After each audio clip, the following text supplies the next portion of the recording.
Hürmetli vatandaşım, bugünkü leksiyemizi başlayımız. Leksiyede Sıdıka Firuzi, Washington'dan sözleyimiz. Bugünkü leksiyemizin mavzusu mındak. Devlet İşler Katibi Rakistellersin, Jungo Çavuşengi besim işiltişini küçeytiş gerek dedi. Mavzulu haber 6. ayının 5. günü Dovitor Beti ilan kılındı. Haber mındak başlandı. Amerika Qo'shma Shtatlarining Davlat ishlar katibi Rakistellerson 6 ayının 5. günü mundaq ko'rsatdi. Jungo Chavshan masalasini hal qilishga tirishish kerak. Chavshanga besimni kuchaytirish kerak. Reuters agentligi 6 ayının 5. günü xabar qilib mundaq ko'rsatdi. Amerika Qo'shma Shtatlarining Davlat ishlar katibi Rakistellerson mundaq ko'rsatdi. Chavshanning Amerika Qo'shma Shtatlarining Besmi va Bexatarlik komitetining qaroriga sal qaraganligi sababli Jungo Chavshan masalasini tirishchanlik ko'rsatib hal qilish kerak. Diqqat vatandoshim. Jungo Chavshan masalasini tirishchanlik ko'rsatib hal qilish kerak. Davlat ishlar katibi Rakistellerson 5. günü Avstraliyaning tashqi ishlar ministri Julie Bishop bilan ko'rishganda mundaq ko'rsatdi. Jungo va Burayndagi boshqa sheriklar tirishchanligini kuchaytirib, Buraynga emas, amaliyotda butun dunyoning bexatarligiga tahdid solayotgan bu masalani hamkorlashib hal qilish kerak. Davlat ishlar katibi Rakistellerson mundaq ko'rsatdi. Biz qurilish xarakterli munosabatni kutamiz. Lekin biz iqtisodiy kuchdan foydalanib boshqa masalalarni hal qilishga yo'l qo'ymaymiz. Mayli Janubiy Jungo dengizni harbiylashhtirish bo'lsin yoki Chavshanga muvofiq besim ishlatmaslik bo'lsin, mushu choralar bo'yicha deydiki Rakistellerson iqtisodiy kuchga tayanib boshqa masalalarni hal qilishga yo'l qo'ymaymiz. Amerika Qo'shma Shtatlarining Davlat ishlar katibi Rakistellerson, Amerika Qo'shma Shtatlari Davlat mudofaa ministri Jim Mattis, shtab boshliqlari birlashma yig'inining raisi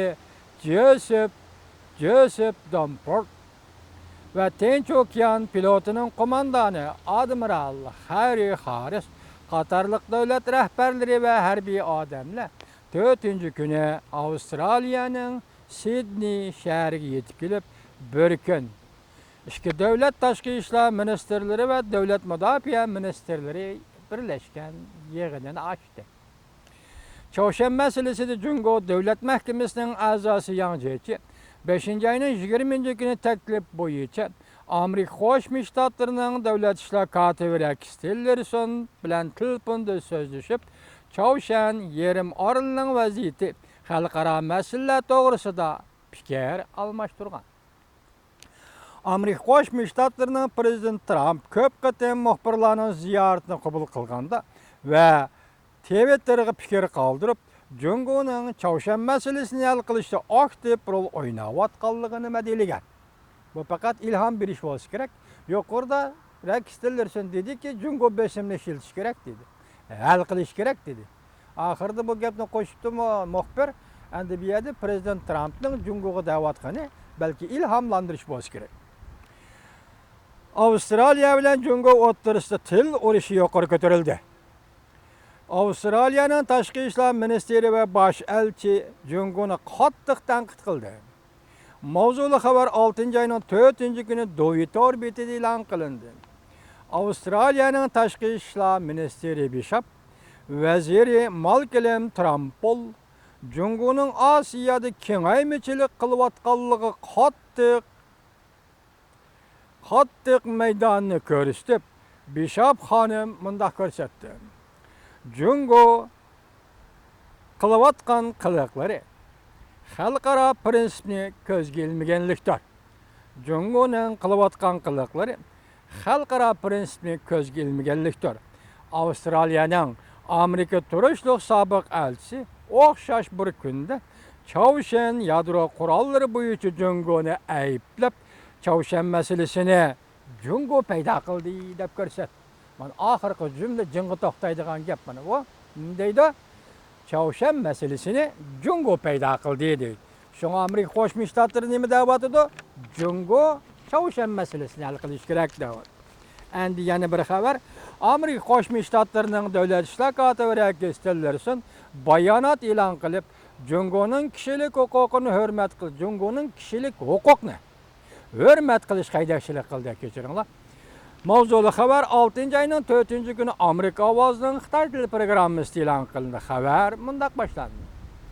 Amerika Qo'shma Shtatlarynyň döwlet işler katibi Gestellerson 1989-yılı Jungo Tiananmen meýdanynda ýüz bergen 4-nji ýol demokratik hareketiniň 28 ýyllygy peýtide bayanat elan kılıp, Jungo hökümetiniň hemmege bap keladigan kişilik hukukny hörmet kılışga, furalanyň negizlik erkinlik hukukyny hörmet kılışga aýdakçylyk kıldy.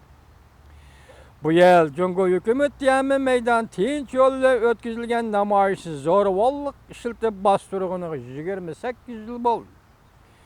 1989-yılın 4-nji ýön wakyasynda hayatından aýrylgan, törmege solangan, gaýyp bolup ketken kişiler togrusynda Jungo hökümeti uzul kesil düşençi biriş togrusynda murajaat elan kılymyz dedi Gestellerson epen.